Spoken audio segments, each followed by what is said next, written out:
रेखा की हत्या पर एसपी का बयान। जैसा कि आप सब जानते हैं कि पिछले दिनों बीजापुर ज़िला इंडी शहर के टीपू सुल्तान सर्कल में सोशल वेलफेयर डिपार्टमेंट में काम करने वाली रेखा नामी महिला की हत्या की गई थी।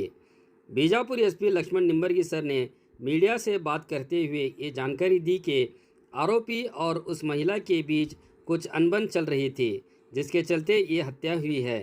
आरोपी को पुलिस गिरफ्तार करके आगे की जांच में जुटी हुई है, जैसी और भी कई बातें कही एसपी निंबरगी सर ने। ದಿನಾಂಕ 11/6/2025 ಹೊನ್ನಪ್ಪ ಅನ್ನೋರು ಬಂದು ಇಂಡಿ ಟೌನ್ ಪೊಲೀಸ್ ಠಾಣೆಯಲ್ಲಿ ಒಂದು ಕಂಪ್ಲೇಂಟನ್ನು ಕೊಡ್ತಾರೆ. ಅವರ ಅಕ್ಕಾದಂತಹ ರೇಖಾ ಇವರು ಸೋಷಿಯಲ್ ವೆಲ್ಫೇರ್ ಡಿಪಾರ್ಟ್ಮೆಂಟಲ್ಲಿ ಕೆಲಸ ಮಾಡ್ತಾ ಇರ್ತಾರೆ. ಇವರಿಗೆ 4-5 ವರ್ಷದ ಹಿಂದೆ ಗಂಡ ತೀರ್ಕೊಂಡಿರ್ತಾರೆ. ಅವರಿಗೆ ಅನುಕಂಪದ ಆಧಾರದಲ್ಲಿ ಸೋಷಿಯಲ್ ವೆಲ್ಫೇರ್ ಡಿಪಾರ್ಟ್ಮೆಂಟಲ್ಲಿ ಕೆಲಸ ಸಿಕ್ಕಿರುತ್ತೆ. ಕಳೆದ 2 ತಿಂಗಳಿಂದ ಇಂಡಿ ಟೌನನ್ನು ಬಿಟ್ಟು ಹೊರ್ತಿ ಹತ್ರ ಇರುವಂಥ ಕೊಟ್ನಾಳ್ ಅವರು ಏನು ಕಂಪ್ಲೇಂಟ್ ಕೊಟ್ಟಿದ್ದಾರೆ ಅವ್ರ ಊರಿಗೆ ಬಂದು ನೆಲೆಸೋದಕ್ಕೆ ಸ್ಟಾರ್ಟ್ ಮಾಡಿರ್ತಾರೆ. ರೇಣುಕಾ ಅನ್ನೋರು ಹೊರ್ತಿಯಿಂದ ಇಂಡಿಗೆ ಪ್ರತಿದಿನ ಹೋಗಿ ಬಂದು ಕೆಲಸ ಮಾಡ್ತಾ ಇರ್ತಾರೆ.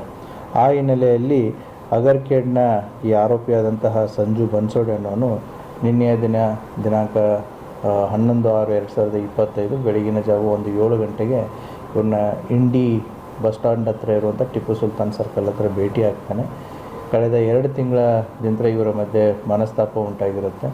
ಆ ಹಿನ್ನೆಲೆಯಲ್ಲಿ ನೆಗ್ಲೆಕ್ಟ್ ಮಾಡ್ತಾ ಇದ್ದಾಳೆ ಅನ್ನುವಂಥ ಒಂದು ಹಿನ್ನೆಲೆಯಲ್ಲಿ ತನ್ನ ಬಚ್ಚಿಟ್ಟು ತಂದಿದ್ದಂಥ ಚಾಕುವಿನಿಂದ ಅವರಿಗೆ ಇರಿದಿರ್ತಾನೆ.